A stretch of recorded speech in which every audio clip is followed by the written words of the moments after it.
Never Split the Difference, by Chris Voss. Introduction. We've got your son, Voss. Give us $1 million or he dies. Imagine those words. Cold, sharp, and final. For most people, a sentence like that would trigger sheer panic. Your heart would pound, your mind would race, and your world would shrink to a single, terrifying point. But the man on the receiving end of that threat wasn't most people. His name was Chris Voss, and for 15 years, he was the FBI's lead international kidnapping negotiator. He'd spent his life talking to terrorists, bank robbers, and killers, people whose next move could mean life or death. This time, however, was different. This wasn't a hardened criminal on the other end of the line. It was a professor from Harvard Law School.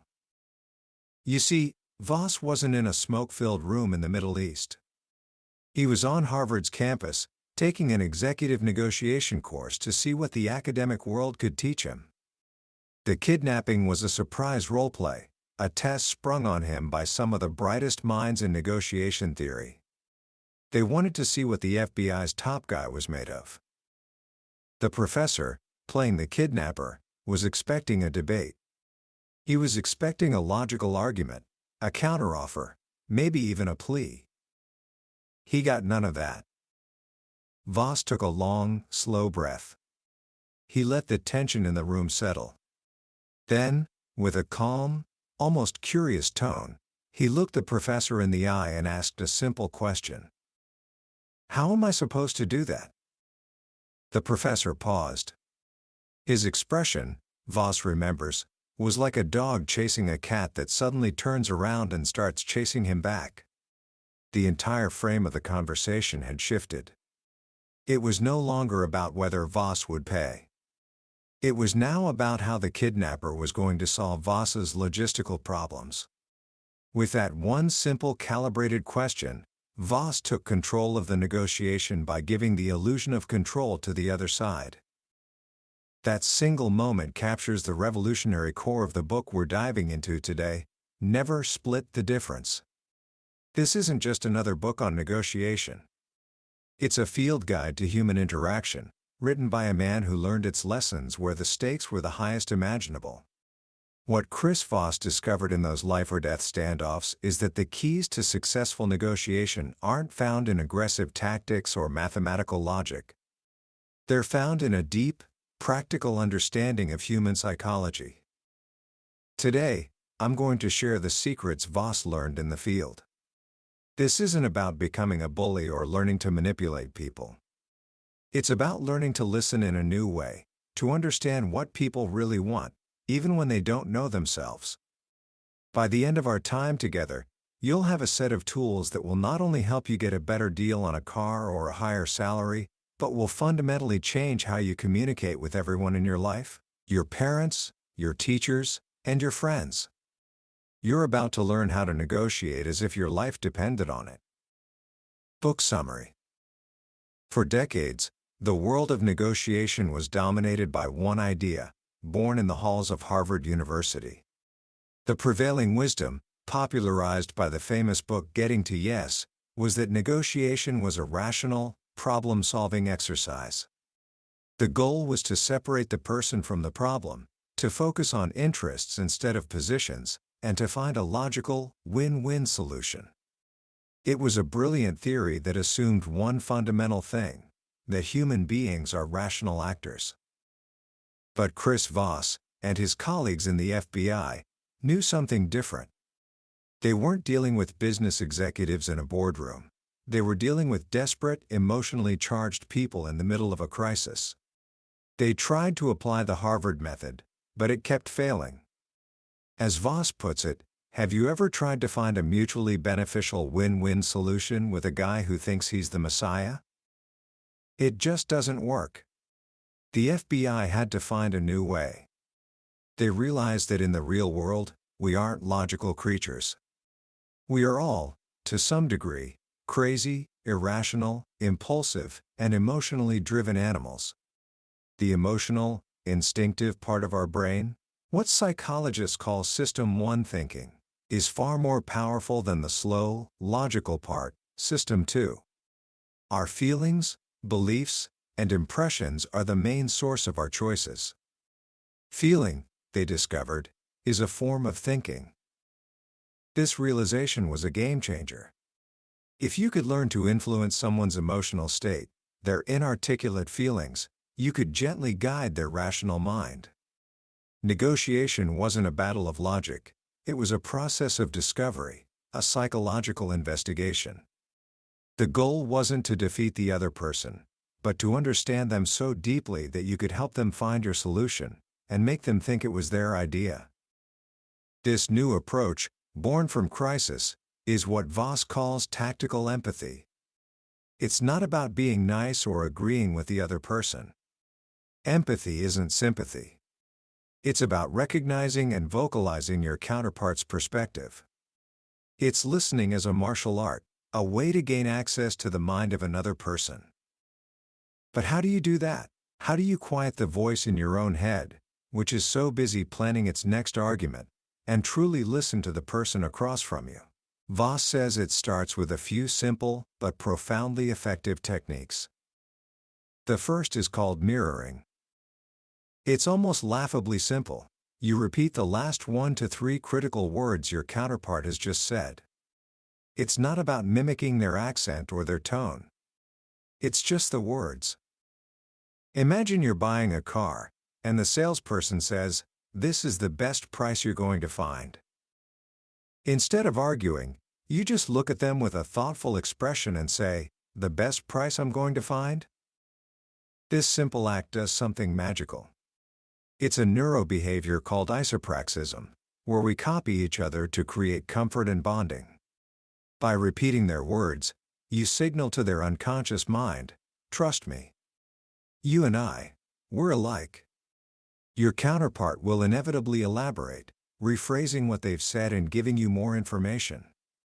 It keeps them talking, it buys you time to think, and it makes them feel heard. A psychologist once studied this effect with waiters. One group of waiters used positive reinforcement, saying things like "great choice" or "no problem." The other group simply mirrored the customer's orders back to them.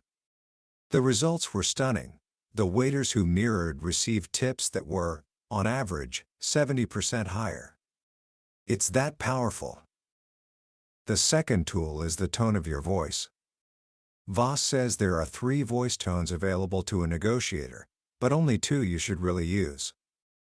The first is the positive/playful voice.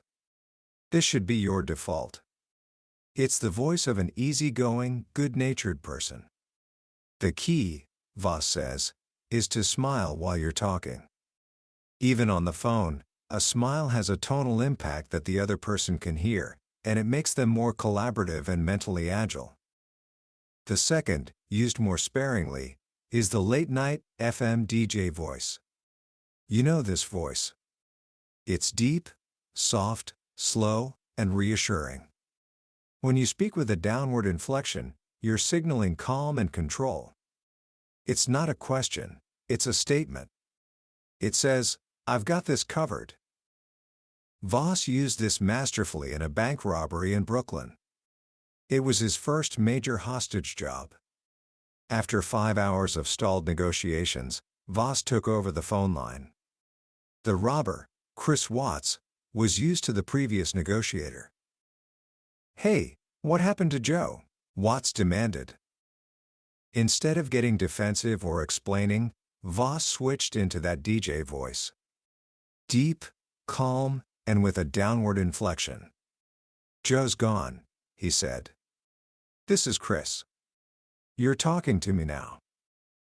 It was a simple, non-confrontational statement, but the tone conveyed complete control. It rattled Voss and changed the dynamic of the entire standoff, which ultimately ended with the hostages being released safely. You can be very direct, Voss explains, as long as your tone of voice creates a sense of safety. "I'm okay, you're okay, let's figure things out."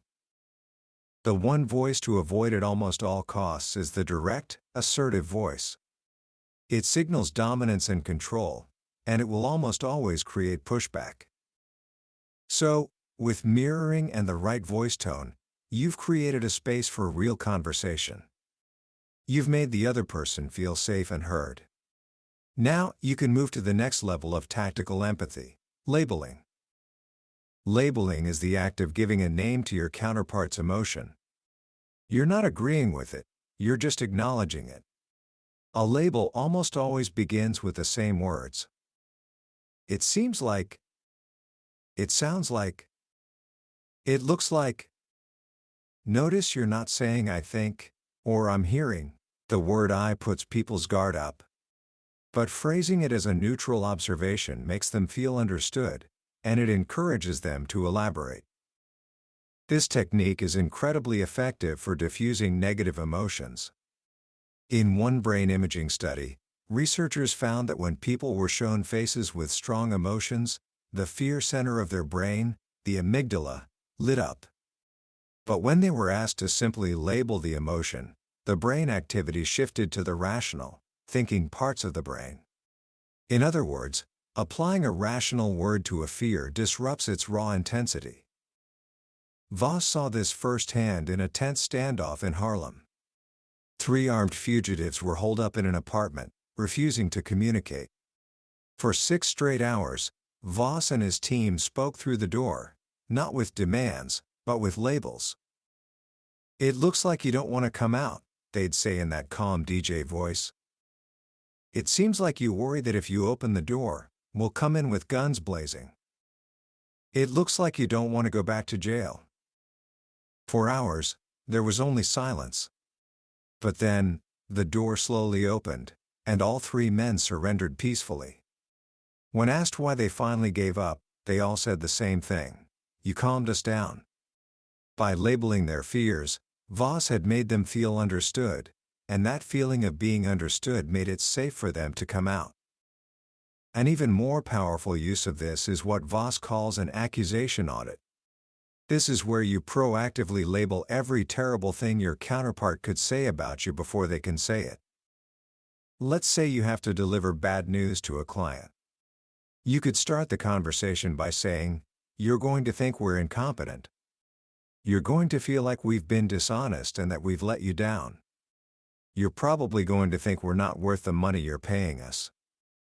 This sounds terrifying, right? It feels like you're digging your own grave. But what it actually does is take all the sting out of those accusations. By voicing them yourself, you show that you're aware of their perspective, and you preempt their attack. It disarms them completely and opens them up to a constructive, problem-solving conversation. These tools, mirroring, voice tone, and labeling, are all designed to lead to a single, transformative moment in any negotiation.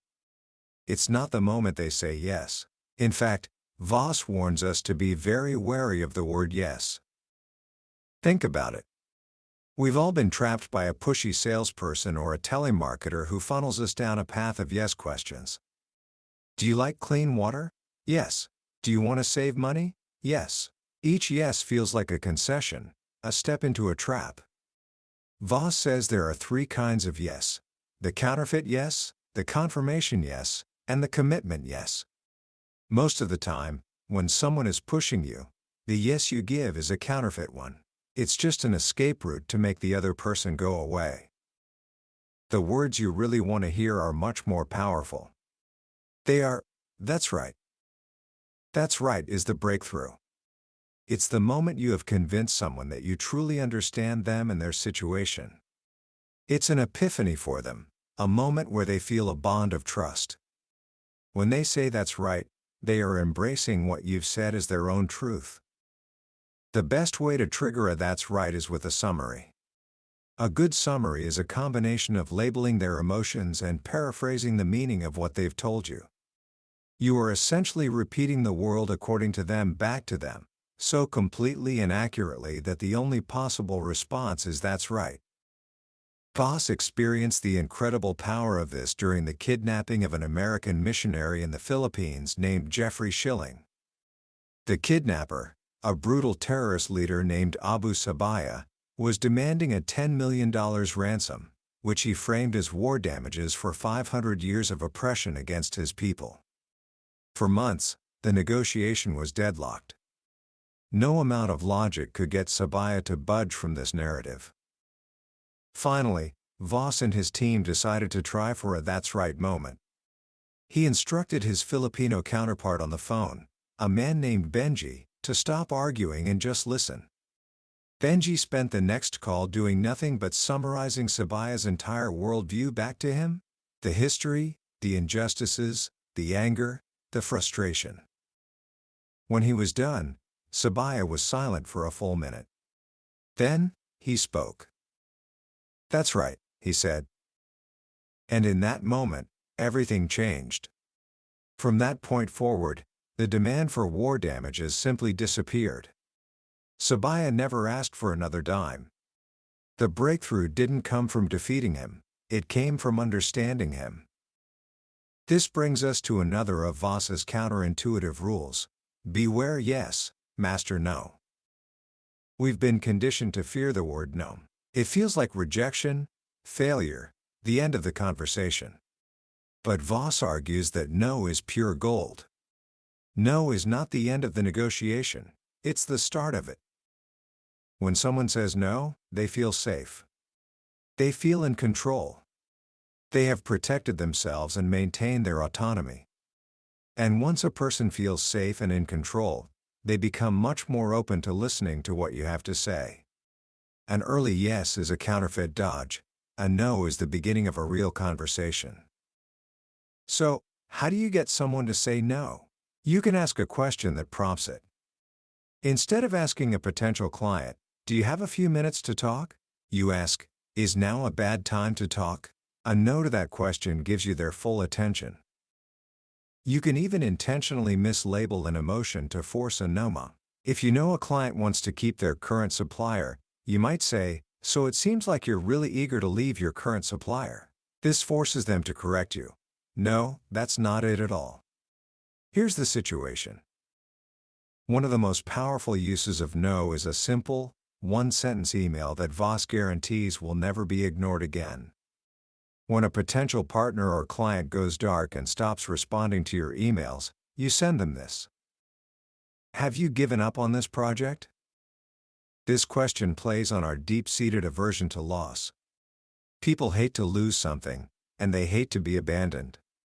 The implied threat that you are ready to walk away on your own terms forces them to respond, usually with something like, "No, of course not.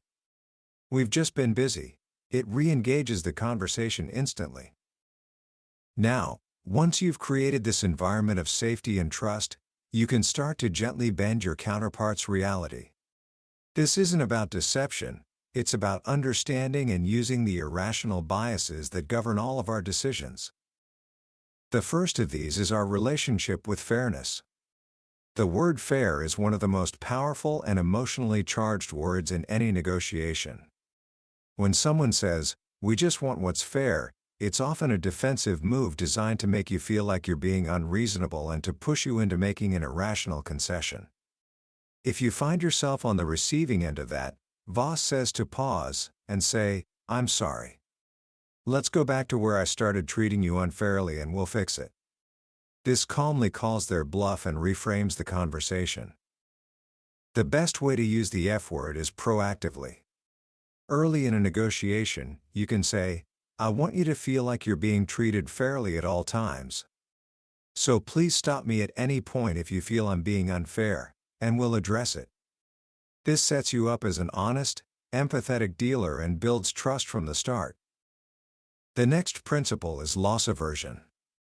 As psychologists Daniel Kahneman and Amos Tversky discovered, people will take far greater risks to avoid a loss than to achieve an equivalent gain.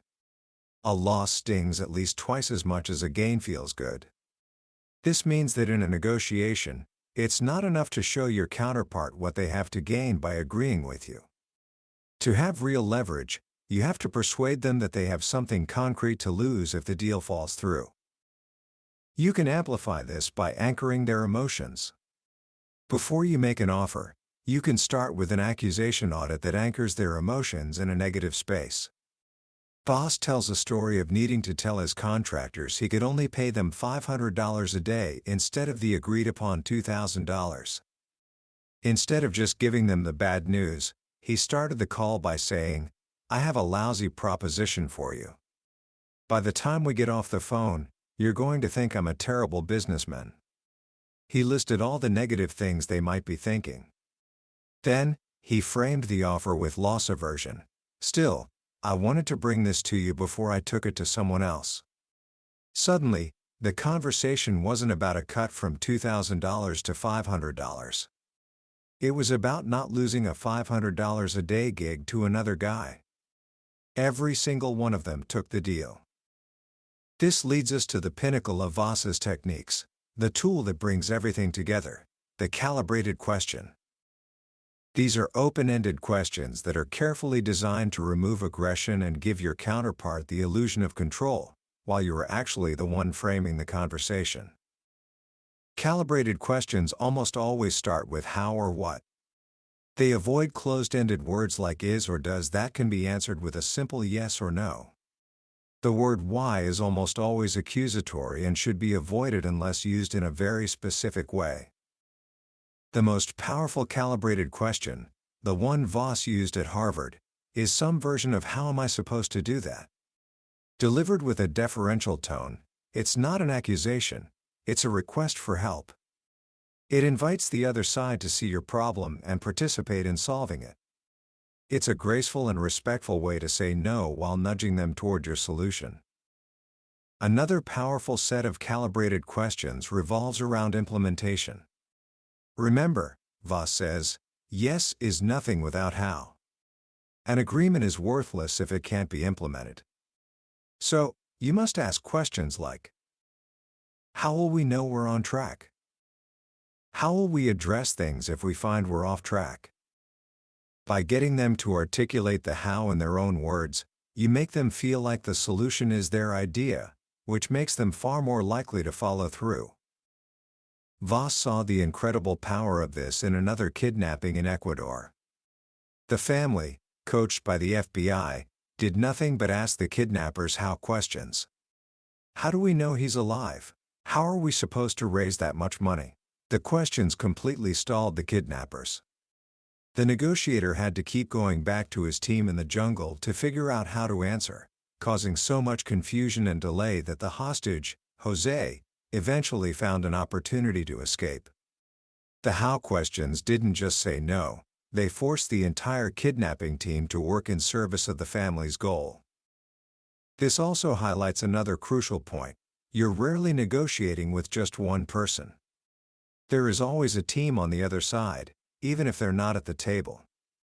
If you don't influence those behind the table players, your deal can fall apart during implementation. Calibrated questions like "how does this affect the rest of your team?" are essential for uncovering and influencing those hidden dynamics.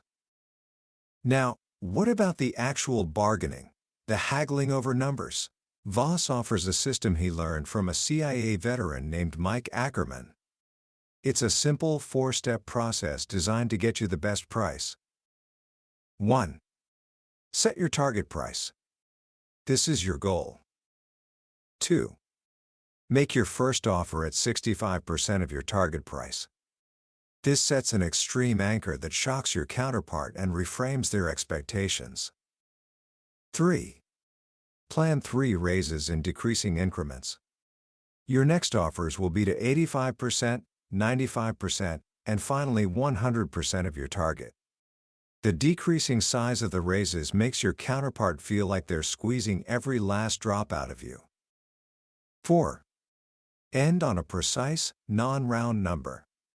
An offer of $37,893 feels like it came from careful calculation, whereas $38,000 feels like a placeholder. At the very end, throw in a non-monetary item they probably don't want, to signal you are truly at your limit. Voss used this exact system to buy his beloved red Toyota 4Runner. The sticker price was $36,000. He wanted to pay $30,000. He started his offer there, but he framed it as his final price using empathetic language. "I'm sorry, this is really embarrassing. I just can't pay anymore." Each time the salesman came back with a lower price, Voss would praise the offer. "Wow, your offer is very generous, and then gently say no again. I'm sorry, I just can't do that. He let the silence hang in the air. Eventually, the salesman, who was completely befuddled by this gentle but firm approach, came all the way down to $30,000. All of these tools are designed to help you find what Voss calls black swans. These are the small, hidden, and unexpected pieces of information that, if uncovered, can completely change the negotiation. They are the unknown unknowns. Finding black swans requires a mindset shift. It means listening intently not just to what is being said, but to what is not being said. It means paying attention to the small pauses, the subtle shifts in tone, the unguarded moments before a meeting starts or after it ends. Leverage in a negotiation isn't about bullying. It's about understanding. Voss identifies 3 types of leverage. Positive leverage is your ability to give someone what they want. Negative leverage is your ability to inflict pain, often through loss aversion. And normative leverage is using your counterpart's own norms, standards, and religion, their worldview, to frame your position. Voss gives a powerful example of this from a standoff with a North Carolina farmer named Dwight Watson, who drove his tractor into a pond in Washington, D.C. and threatened to blow it up.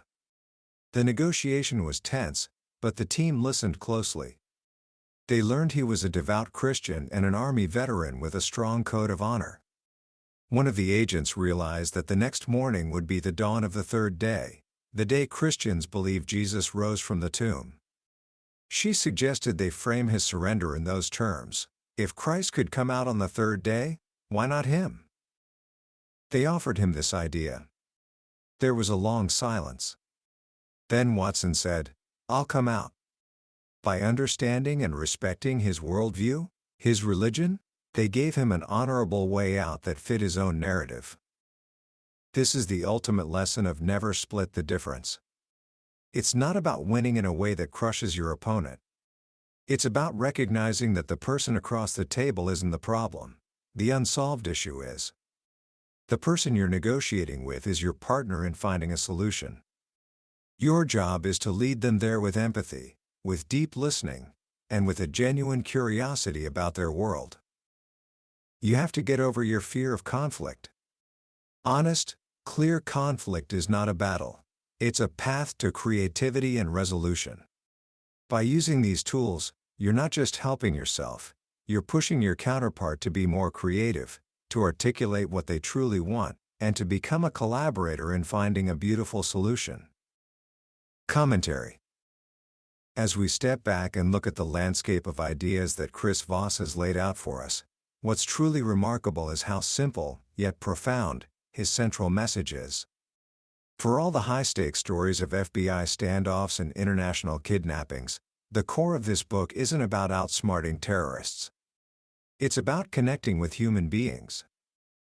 The greatest lesson here, the one that I hope stays with you long after you finish listening, is that the most powerful negotiating tool we have is our ability to listen. Not just to wait for our turn to talk, but to listen with a genuine desire to understand the world from another person's point of view. For a young person standing on the cusp of adult life, this is an incredibly empowering idea. So much of what we're taught, implicitly or explicitly, is that to get what we want, we need to be louder, more aggressive, more forceful in our arguments. Voss turns this completely on its head. He shows us that real strength lies not in assertion, but in curiosity. Real power lies not in controlling others, but in giving them the feeling of control. This is a philosophy that extends far beyond the boardroom or the car dealership. Think about the conversations you have every day. An argument with your parents about curfew. A disagreement with a friend. A project with a teacher. In every one of those interactions, there is a subterranean world of unspoken fears, needs, and desires. The person you're talking to isn't crazy or irrational. They are simply acting on information you don't have, constrained by pressures you can't see, or driven by interests you haven't yet discovered. Your job, as an effective communicator, is to become an explorer of that hidden world. So, how can you start applying these ideas today? It doesn't have to be complicated. Start with one technique. The next time you find yourself in a disagreement, big or small, just try to get a "that's right" from the other person. Don't argue. Don't defend. Just listen to their perspective and summarize it back to them so accurately that they have no choice but to say, "That's right."